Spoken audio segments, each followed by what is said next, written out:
You have made your point. Now, Asauddin Owaisi, please. शुक्रिया chairman साहब, आपने मुझे बोलने का मौका दिया।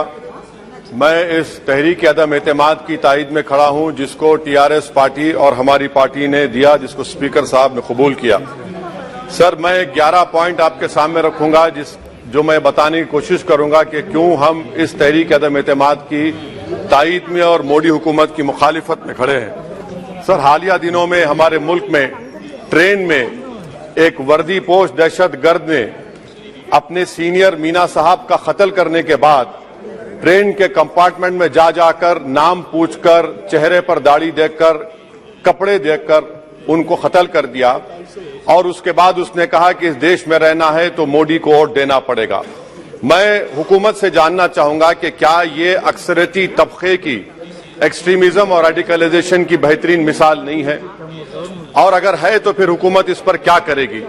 सर, हमारे आइन में, संविधान में लिबर्टी ऑफ कॉन्शियस को लिखा गया, तमहीद में, यानी जमीर की आजादी का जिक्र किया गया है। मैं हुकूमत से और खास तौर से वजीर आजम से जानना चाहता हूं कि कहां गया इस हुकूमत का जमीर, कॉन्शियस जिसको अंग्रेजी में कहते हैं, जब नू में 750 इमारतों को बगैर ड्यू प्रोसेस फॉलो किए उनके इमारतों को मुनद्दम कर दिया गया, और इसलिए कि वो मुसलमान थे, पूरे के पूरे इलीगल थे। इसीलिए पंजाब की हाईकोर्ट और हरियाणा की हाईकोर्ट ने कहा कि ये एथनिक क्लेंसिंग है। इसकी एक बेहतरीन मिसाल है उस हुकूमत की। तीसरी है कि इस मुल्क में एक नफरत का माहौल, बल्कि आतिश को पैदा कर दिया गया, मुसलमानों के खिलाफ नफरत का माहौल। ये इनका 9 साल का इनका ये कारनामा है। तीसरा सर, मणिपुर के ताल्लुक से कल बड़ा लंबा जवाब वजीर दाखिला ने दिया। सर, आसाम राइफल के ऊपर केस बुक हो जाता है, एफआईआर हो जाता है। क्या हो रहा है वहां पर? कहां गया आपका कॉन्शियस, कहां गया आपका जमीर, जब वहां की महिलाओं की अस्मत रेजी की जा रही है?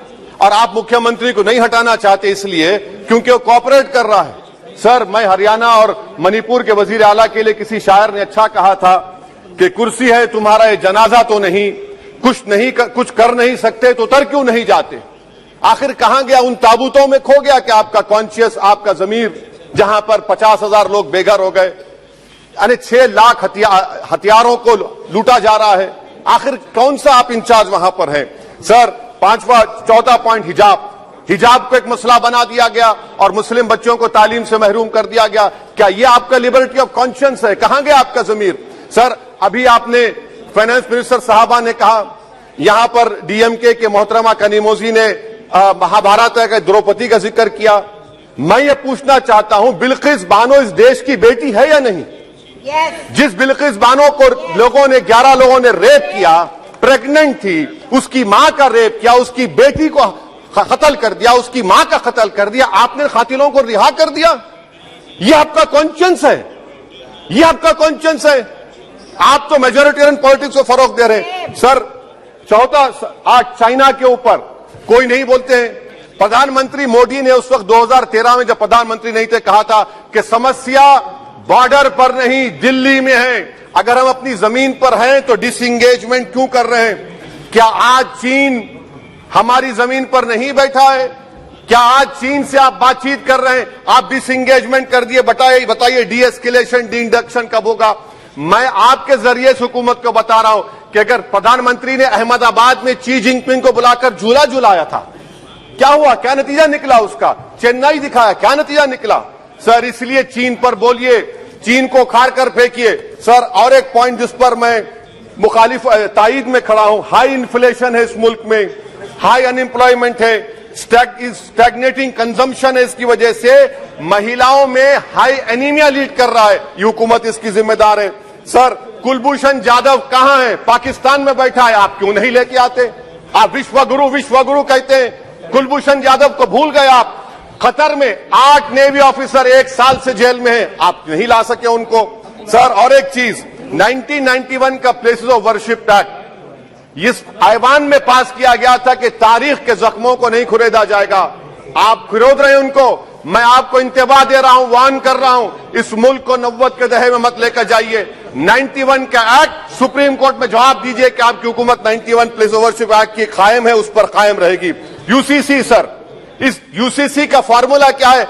एक मुल्क में एक मजहब, एक कल्चर, एक जबान, ये तो डिक्टेटरों का फार्मूला है। भारत एक गुलदस्ता है, भारत एक Yes. मोजाइक है।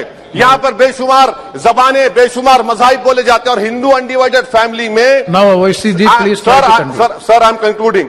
8 करोड़ 75 हिंदू खानदानों को 3,800 करोड़ डिडक्शन मिला।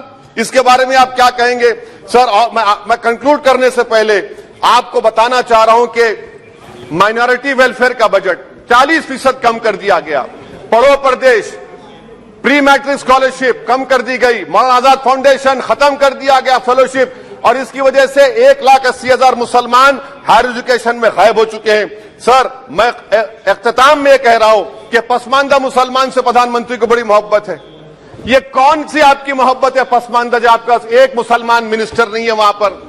इखलाक से लेकर, पीलू खान से लेकर, अफान अंसारी से लेकर लुकमान अंसारी, मॉब लिंचिंग पूरे पसमानदा मुसलमान की होती है। पावर लूम बंद है अंसारियों के, कुरैश बरादरी का कारोबार बंद किया जाता है। स्पीकर सर, मैं कंक्लूजन में, अभी कल हमारे होम मिनिस्टर ने कहा था क्विट इंडिया। अगर इनको मालूम हो जाए कि क्विट इंडिया का नारा एक मुसलमान ने दिया था तो वो भी नहीं बोलेंगे, वो नहीं मालूम था उनको। उसका मैं कंक्लूड कर रहा हूं, उसका नाम यूसुफ मेहर अली था सर। यूसुफ मेहर अली ने क्विट इंडिया का नारा बनाया, जिसको महात्मा गांधी ने सारे देश में एक पैगाम किया। मैं कंक्लूड कर रहा हूं सर, इस देश में अगर आज क्विट इंडिया करना है तो कहना पड़ेगा चाइना क्विट इंडिया। जो गौ रक्षक है, जिसका नाम मोनू है, वो आपके लिए मोनू डार्लिंग बन गया है, उसको कहिए क्विट इंडिया। सर, जो लोग तुष्टीकरण की राजनीति आप कर रहे हैं, आप हिंदू अक्सरियती लोगों में हथियार बांट रहे हैं, ये आप देश के लिए खतरा पैदा कर रहे हैं। Now, please, sir, I am concluding. इसीलिए हम आपसे अपील कर रहे हैं कि हुकूमत से कह रहे हैं कि आप जो सियासत कर रहे हैं, इससे नुकसान देश को होगा। प्रधानमंत्री जब खड़े होकर जवाब देंगे, हम उनसे पूछना चाह रहे हैं, पॉइंटेड क्वेश्चन है, क्या देश बड़ा है या हिंदुत्व गोलवालकर की आइडियोलॉजी बड़ी है? मैं इस तहरीक अदम एतमाद की तायद में खड़ा हूं और हुकूमत की मुखालिफत में। सर, एक आधा मिनट सर। सर, दो लोग, दो महाज है इस मुल्क में, एक चौकीदार है, एक दुकानदार है। एक चौकीदार है, एक दुकानदार है। जब जुल्म हम पे होता कोई मुंह नहीं खोलते। यूएपीए का कानून अमित शाह ने लाया, इन दुकानदारों ने तायद की। आज उस यूएपीए का कानून में 83 साल का बुढ़ा सिपर, खत्म करो, सिपर नहीं होने से मर गया। आखिर कब तक दुकानदार और चौकीदार हमारी लाशों पर सियासत? सर, हम कंक्लूडिंग, कब तक सियासत करेंगे? अगर आप जुल्म के खिलाफ आवाज नहीं उठाएंगे तो आपकी दुकानदारी नहीं चलेगी, चौकीदार को पता धन्यवाद श्री तीसरा प्रिंस महाज राज करेगा। शुक्रिया सर।